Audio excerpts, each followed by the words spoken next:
जय हिंद दोस्तों, आप सभी का स्वागत है। आज के इस वीडियो में हम लोग जानेंगे फंगस के बारे में। फंगस क्या होता है, फंगस के अध्ययन को क्या कहा जाता है, इससे होने वाली बीमारियों का ट्रिक क्या है और कौन कौन सी बीमारियां इससे होती हैं। ठीक है फ्रेंड, तो चलिए वीडियो को स्टार्ट करते हैं बिना किसी देरी के। तो बात की जाए अगर फंगस को, तो फंगस को हिंदी में हम लोग कवक के नाम से जानते हैं। फंगस को क्या कहते हैं हम लोग? कवक। ठीक है, और इसकी अंग्रेजी होती है फंगस। इसे हम लोग ये क्या कहते हैं, इसे भूई लगना। आप देखिएगा कि ये बरसात के दिन में ये जो मीठी वस्तुएं होती हैं, जैसे शादी ब्याह में कुछ मीठी चीज़ें आती हैं ना, तो उन चीज़ों को कुछ लंबे समय तक ऐसे ही छोड़ दीजिएगा, तो या लड्डू को ऐसे ही छोड़ दीजिए तो उस पर एक ग्रीन कलर की एक परत चढ़ जाती है और उसी को हम कहते हैं भूई लगना। इसमें भूई लग गया है। ठीक है, तो वो भूई नहीं होता, वो एक्चुअली होता है क्या है, वो कवक होता है। वह एक तरह का कवक होता है। ठीक है, अब बात की जाए कि कवक के अध्ययन को कहा किया जाता है। तो कवक के अगर अध्ययन की बात की जाए तो कवक के अध्ययन को हम लोग कहते हैं माइकोलॉजी। कवक का अध्ययन कहलाता है माइकोलॉजी और शैवाल का अध्ययन फाइकोलॉजी। ठीक है, और कोशिका का अध्ययन साइटोलॉजी कहलाता है। आप कमेंट करके जरूर बताइएगा, ठीक है, कि कोशिका के अध्ययन को क्या कहा जाता है। फ्रेंड, अगर बात करें हम कवक की, तो कवक एक यूकैरियोटिक जीव है। जैसे आपने पढ़ा होगा कि जंतु जगत को कई अलग अलग संघों या फिर क्या कहते हैं इसको, जगतों में बांटा गया है। तो पहला जगत आपका प्रोटोजोआ आता है, प्रोटोजोआ, और उसी प्रोटोजोआ में आपका ये आता है कवक, अमीबा, ये सब किस में आते हैं? उस प्रोटोजोआ वाले में। ठीक है, तो ये एक यूकैरियोटिक कोशिका हुए, एक यूकैरियोटिक वाली एक कोशिका हुए। पिछले वीडियो में मैंने आपको बताया था यूकैरियोटिक के बारे में। ठीक है, इसके अंदर क्लोरोफिल नहीं पाया जाता है। कवक में क्लोरोफिल नहीं होता है, क्लोरोफिल। और आप जानते हैं कि जितने भी पौधे होते हैं जो अपना स्वयं भोजन बनाते हैं, उनके अंदर क्लोरोफिल का होना जरूरी है। तो यह एक ऐसा पौधा होता है जिसमें क्लोरोफिल नहीं पाया जाता है। ठीक है, तो जब इसमें क्लोरोफिल नहीं होगा तो अर्थात ये अपना भोजन खुद से संश्लेषित नहीं करेगा, अपना भोजन खुद से नहीं बनाएगा। तो इसे हम क्या कहेंगे? तो आप जल्दी से कमेंट करके हमें बताइएगा कि वैसे जीव जो अपना भोजन स्वयं नहीं बनाते हैं, उन जीवों को हम लोग क्या कहते हैं, और जो अपना भोजन स्वयं बनाते हैं उन्हें हम क्या कहते हैं। ठीक है, तो आपने पढ़ा होगा कि वैसे जीव जो अपना भोजन स्वयं संश्लेषित नहीं करते हैं उन्हें हम लोग हेटेरोट्रॉफिक कहते हैं। क्या कहते हैं? हेटेरोट्रॉफिक, जिसका अर्थ होता है परपोषी। क्या होता है? परपोषी। वैसा जीव जो अपना पोषण, अपना भोजन किसी दूसरे जीव से ले, उसे हम लोग कहते हैं हेटेरोट्रॉफिक। कवक कैसा होता है? तो यह होता है आपका हेटेरोट्रॉफिक। ठीक है, हेटेरोट्रॉफिक।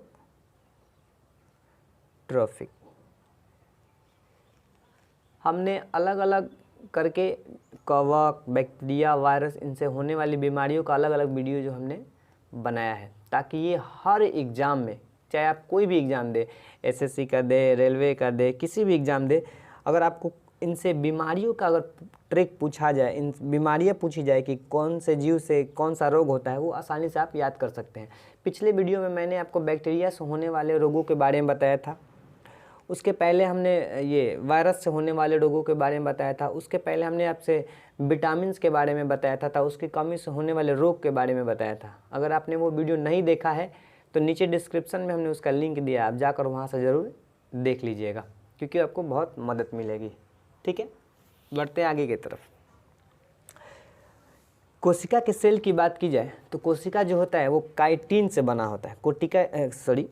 ये आपका कवक जो होता है, कवक का जो सेल वॉल होता है, जिस कोशिका के सबसे बाहर, कोशिका झिल्ली के बाहर भी एक परत पाई जाती है जिसे हम लोग क्या कहते हैं, सेल वॉल के नाम से जानते हैं। तो जो आपका ये कवक का जो सेल वॉल होता है, कवक का सेल वॉल, वो आपका बना होता है किस चीज़ का? तो इसका सेल वॉल जो होता है, कोशिका भित्ति जिसको कहते हैं, कोशिका भित्ति। कोशिका भित्ति आपकी बनी होती है काइटिन की। किसकी बनी होती है? काइटिन की। Chitin, chitin. फ्रेंड्स, ये आप अगर लिखना चाहते हैं तो मैंने वीडियो के डिस्क्रिप्शन में अपना वेबसाइट का लिंक दे दिया है, या आप डायरेक्ट गूगल पे सर्च कर सकते हैं www.dearclass.com। वहाँ पे आपको इसका पूरा नोट्स जो है कंप्लीट रूप से मिल जाएगा। आप वहाँ से भी इसको लिख सकते हैं या आप स्क्रीनशॉट भी ले सकते हैं। ठीक है, तो इसे हम लोग कहते हैं कवक। कवक क्या है? तो एक यूकैरियोटिक सेल है जिसके अंदर ये आपका क्लोरोफिल नहीं होता है, और क्लोरोफिल नहीं होता है तो ये अपना भोजन किसी दूसरे जीव से लेगा, इसलिए इसको हम लोग क्या कहते हैं?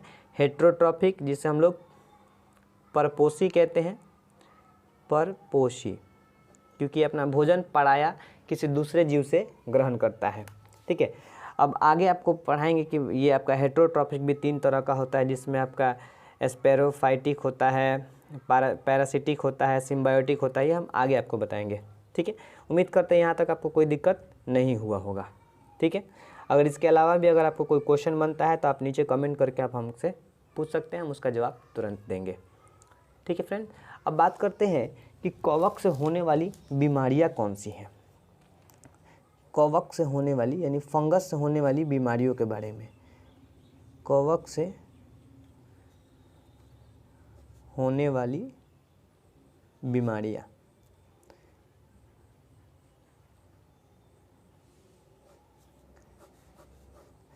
तो इसका ट्रिक क्या है? तो ट्रिक को हम देख लेंगे ताकि हमको याद करने में काफ़ी सहूलियत मिले। तो इसका ट्रिक है ए, खाद गंदा है। ये खाद गंदा है। ठीक है, इसमें सेंटेंस को पूरा करने के लिए है दिया गया है, इसका कोई अर्थ इसमें नहीं है। ठीक है क्या? इसमें कोई अर्थ नहीं है। बात करें ए की, तो ए से आपका हो जाता है एक्जिमा। से क्या होता है? एक्जिमा। इसको हिंदी में भी एक्जिमा ही बोलते हैं। ये एक्जिमा क्या होता है? तो एक्जिमा त्वचा संबंधित एक बीमारी है। ठीक है फ्रेंड, इसके अलावा ए से आपका हो जाएगा एथलीट फुट। एथलीट फुट मतलब पैर। ये जानवरों में होने वाला एक रोग है। उनका जो पैर होता है, उनका खुर देखिएगा बहुत ही कठोर होता है। उन खुरों के बीच में एक जख्म बन जाता है, उसी जख्म को हम लोग कहते हैं एथलीट फुट। ये जानवरों में होता है। और एक्जिमा जो होता है वो मनुष्य में होता है। यह एक त्वचा संबंधित रोग है। इसमें होता है क्या? तो शरीर के ऊपर दाने दाने ऐसे गोल गोल दाने की तरह इसमें आपकी रचना दिखाई देने लगेगी। ठीक है, इसको हम लोग कहते हैं एक्जिमा। आगे है आपका खा। तो खा से आपका हो जाएगा खाज। खाज। अब ये खाज क्या होता है? तो आपने सुना होगा दाद, खाज, खुजली, इस सब के बारे में। तो यह खाज जो होता है यह भी एक त्वचा संबंधित बीमारी है। ठीक है, खाज क्या है? तो त्वचा संबंधित बीमारी है जो किसके कारण उत्पन्न होता है? आपका कवक से। इसको इंग्लिश में कहा जाता है स्कैबिड्स। SCABIES, स्कैबिड्स। ठीक है, द से आपका हो जाएगा दाद। सॉरी, द से हो जाएगा आपका दमा। द से हो जाएगा आपका दमा, जिसको इंग्लिश में भी हम लोग क्या कहते हैं? अस्थमा, जिसकी अंग्रेजी क्या होती है? अस्थमा। ठीक है, अस्थमा, ASTHMA। अब ये दमा क्या होता है? तो ये आपका फेफड़ा से संबंधित है। फेफड़ा, ये आपका त्वचा से संबंधित है। ये भी आपका त्वचा से संबंधित है। ये आपका जानवरों के पैर का खूर से संबंधित है। फेफड़ा, इसमें व्यक्ति के क्या होता है? दम फूलने लगता है, अर्थात वो सही से ये श्वसन क्रिया जो होती है उसके शरीर के अंदर सही से नहीं हो पाती है। ऑक्सीजन जो है सही से उसके अंदर नहीं पहुंच पाता है। तो ये फेफड़ा संबंधित रोग होती है दमा। ये वैसे लोगों को होता है जो ज़्यादातर आपके धुआं स्मोक वाले जो एरिया में रहते हैं, या कोयले वाले खदान में जो लोग काम करते हैं, उन लोगों को यह बीमारी हो जाती है। आपका ग से हो जाएगा गंजापन। गंजापन, जिसको इंग्लिश में हम लोग कहते हैं ब्लडनेस, इसको इंग्लिश में क्या कहते हैं, ब्लडनेस। अब ये होता क्या है, तो आप देखिए सिर के अंदर बहुत सारे छोटे छोटे ऐसे फंगस की तरह उसमें पाए जाते हैं, जिसको हम लोग कहते हैं रूसी हो गया है, सिर में रूसी हो गया। तो वो एक्चुअली रूसी नहीं होता है, वो क्या होता है आपका कवक होता है, ठीक है, वो फंगस होता है। और उसी फंगस के कारण जो आपका बाल जो है धीरे धीरे वो झड़ने लगता है। तो ये बाल से संबंधित बीमारी है ना। सिर के ऊपर के सारे बाल क्या आते हैं, झड़ जाते हैं। जब बाल झड़ जाते हैं तो वैसे हम लोग क्या कहते हैं, गंजा, क्या कहते हैं इसको, गंजापन, ठीक है। अब बात करते हैं दाद। ये दाद क्या होता है, दाद से हो जाएगा दाद, जिसकी इंग्लिश होती है रिंग वॉर्म, है ना। ये भी त्वचा संबंधित ही बीमारी है। इसमें होता क्या है, तो शरीर के ऊपर ऐसे गोल गोल धब्बे दिखाई देने लगेंगे लाल रंग के, ठीक है। अपने ऐड टीवी में ऐड वेड देखा होगा, जो ये क्रीम व्रीम का ऐड देता है, उसमें देखिएगा ऐसे गोल गोल धब्बे दिखाई देने लगते हैं। तो ये हो गया आपका दाग। एक्चुअली यह एक खुजली होती है, यह एक प्रकार की क्या है, खुजली है। अंतर इतना ही है कि खुजली जो होती है वो लंबी होती है, खुजली जो है आपकी लंबी होती है, लेकिन जो गोल गोल होती है उसको हम लोग कहते हैं दाद। तो ये कवक से होने वाली जो प्रमुख बीमारियां थी उनके बारे में हमने आपको बता दिया, और इनसे कौन कौन सा अंग प्रभावित होता है इसके बारे में भी हमने बता दिया। एक बार फिर से हम इसको रिवीजन कर देते हैं कि कवक से होने वाली बीमारियों का ट्रिक क्या है। एक खाद गंदा है, इसमें है कि कोई अर्थ नहीं है। ए से हो जाएगा एक्जिमा, जो त्वचा संबंधित रोग होता है। इसमें दाने दाने पूरे शरीर में जो जहाँ शरीर का जो मोड़ होता है, जहाँ पर जोड़ होता है, वहाँ पे दाने दाने रचना दिखाई देने लगती है, ठीक है, जिसको हम लोग कहते हैं एक्जिमा। और ए से आपका एथलीट फुट होता है, जो जानवरों के खूर में हो जाता है। खाज से आपका खाज हो जाएगा, ये भी एक त्वचा संबंधी बीमारी है। द से दमा, ग से आपका हो जाएगा गंजापन, जो बाल झड़ जाते हैं। और दा से आपका हो जाएगा दांत, जिसको हम लोग रिंग वॉर्म कहते हैं। तो ये एक कुछ मुख्य टॉपिक था जिसमें हमने कवक से होने वाली बीमारियों के बारे में पढ़ा है।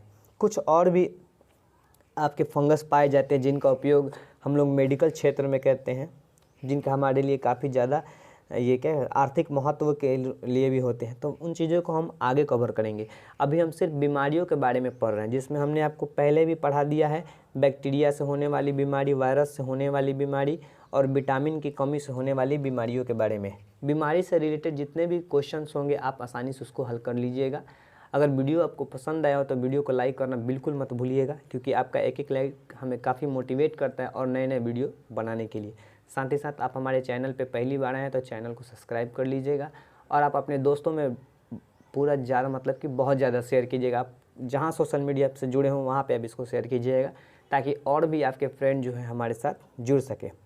और एक बहुत बड़ी गुड न्यूज़ है कि बहुत जल्द हम लोग लाइव क्लास भी इस पर शुरू करने वाले हैं।